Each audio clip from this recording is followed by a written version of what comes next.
profiter. Dans les cours d'anglais, on apprend généralement un anglais plus soutenu, plus formel. Que faire alors avec des amis anglophones très proches ou avec de la famille, même éloignés? Dans ce cours, vous allez voir quelques termes, quelques mots plus tendres pour parler à ses proches en anglais. Vous verrez comment faire des compliments, quelques noms affectueux, mais également quelques expressions régionales britanniques, ainsi que des salutations pour la fin d'un mail en anglais.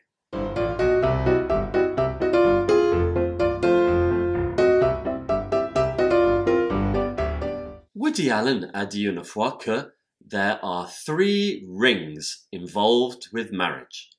The engagement ring, the wedding ring, and the suffer ring, qu'on peut plus ou moins traduire par un mariage 3 bagues. La bague de fiançailles, l'alliance et la souffrance. Bon, traduit en français, ce n'est pas forcément très drôle, mais en anglais, engagement ring, wedding ring and suffering se terminent tous par le mot ring, d'où la blague. Soyons positifs quand même. Alors commençons avec les mots tendres anglais pour sa moitié. Dans les pays anglophones, on a tendance à trouver ses propres surnoms pour son époux ou son copain. Il y a par contre certains termes affectueux qui reviennent souvent et qui sont plus courants et généralistes. Lorsqu'on parle avec son amoureux, on peut dire par exemple « My darling », mon chéri ou ma chérie, my darling, my dear, mon cher. Alors c'est valable aussi pour un ami proche. Cutie pie, mon beau ou ma belle, cutie pie. Sugar, mon chéri ou ma chérie. Honey, ou sa contraction hun. Donc ça veut dire aussi mon ou ma chérie ou bien mon cœur. Honey ou hun. Et bien sweetheart en un seul mot, qui veut dire aussi mon ou ma chérie. Sweetheart. Ces 3 derniers mots en anglais ont tous la connotation de sweet, sucré ou adorable dans ce contexte. Quand on parle de lui avec quelqu'un d'autre, on peut l'appeler my better half ou bien my other half. Ça veut dire ma moitié. Et si je veux lui faire un compliment, bonne question. Il y a plusieurs possibilités. Voici quelques exemples. You look stunning in that suit ou that dress. Tu es magnifique dans ce costume ou dans cette robe. You look stunning in that suit or that dress. You look great in that jacket. Que tu es beau, que tu es belle dans cette veste. You look great in that jacket. That shirt or that skirt really suits you. Cette chemise ou cette jupe te va vraiment bien. That shirt or that skirt really suits you. Ces 2 derniers exemples peuvent aussi être utilisés quand on parle à un ami pour parler de la beauté. Voici des adjectifs courants. Attractive, ça veut dire attirant, attirante. Attractive. Beautiful, ça veut dire beau, belle. Beautiful. Cute, ça veut dire mignon, mignonne. Cute. Good looking, ça veut dire séduisant, séduisante. Good looking. Handsome, ça veut dire beau. Et surtout quand on parle d'un homme. Handsome. Si on parle d'une femme, on va utiliser plutôt pretty, qui veut dire belle. Hunk, ça veut dire beau gosse. Hunk.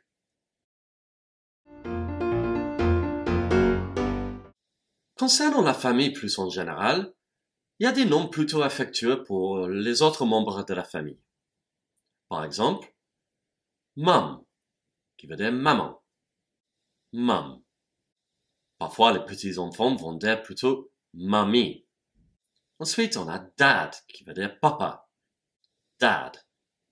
Pareil, les petits-enfants vont plutôt dire daddy. Ensuite, on a grandpa, granddad, gramps. Ça veut dire papy. Après, il y a gran, granny, nan. Ça veut dire mamie. Ensuite, on a auntie, qui veut dire tata, auntie, et uncle, qui veut dire tonton, uncle. En ce qui concerne les enfants, ces mots peuvent être utiles. Poppet, qui veut dire mon ange ou mon cœur, poppet. My little one, mon petit ou mon chéri, my little one. Adorable ou sweet, ça veut dire adorable, adorable, ou bien sweet. Irresistible, ça veut dire craquant, irresistible. Et cute, ça veut dire mignon ou mignonne, cute. Dans la vie de tous les jours, il se peut que quelqu'un qu'on ne connaît pas nous dise certains de ces mots. Dans un pub au Royaume-Uni, par exemple, la barmaid pourrait très bien demander « Can I help you, love ?» Alors ici, love, c'est écrit L-U-V, pas L-O-V-E. Ça veut dire « Je peux vous aider, monsieur ou madame ». Love, écrit L-U-V, est une variante de love, L-O-V-E. Il ne faut pas être étonné ou offensé. C'est fait juste pour créer une bonne ambiance détendue et amicale. On voit aussi des particularités dans certaines régions. Dans le nord de l'Angleterre et dans le Midlands, donc la partie centrale de l'Angleterre, dans les alentours de Birmingham et Nottingham, on peut entendre la salutation « Aye up, me duck ». Donc « Aye up », ça veut dire « hello ». Et « me », ça veut dire « my » dans ce contexte. « Duck » est un terme affectueux pour une autre personne. « Aye up, me duck ». Ça peut être traduit par quelque chose comme « Ça va mon pote » ou « Salut mon pote ».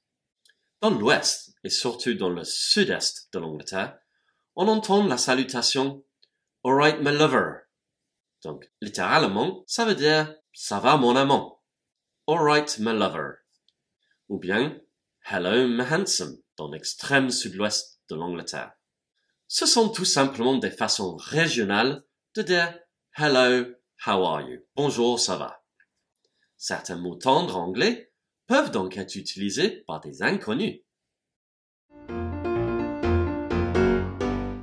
Alors voyons maintenant comment terminer une lettre en anglais. On a peut-être appris que si on commence « Dear Sir » ou « Dear Madam », on finit par « Yours faithfully ». Et si on commence « Dear Mr » ou « Mrs », on finit par « Yours sincerely ». Alors dans les mails, vous avez peut-être vu ou utilisé « Best regards » ou « Kind regards » ou juste « Regards » tout simplement, pour dire « bien cordialement ». Alors, que faire quand il s'agit d'écrire à un ami, un membre de sa famille, ou même son amoureux anglophone? Pour le début est plus facile. On va dire « Dear » suivi par le nom de la personne. Par exemple, « Dear Sean », « Cher Sean ». Mais que mettre à la fin? Alors, voici quelques idées. On peut dire « Best wishes » et ça veut dire « meilleurs vœux ». Best wishes. Pass on our best wishes to all the family. Ça veut dire transmets nos meilleurs vœux à toute la famille. Pass on our best wishes to all the family. On peut dire aussi hugs and kisses. Ça veut dire grosses bises. Littéralement, câlins et bisous. Hugs and kisses. On peut dire lots of love. Des grosses bises. Lots of love. Ou, tout simplement, love. Bisous. On peut aussi dire love and kisses.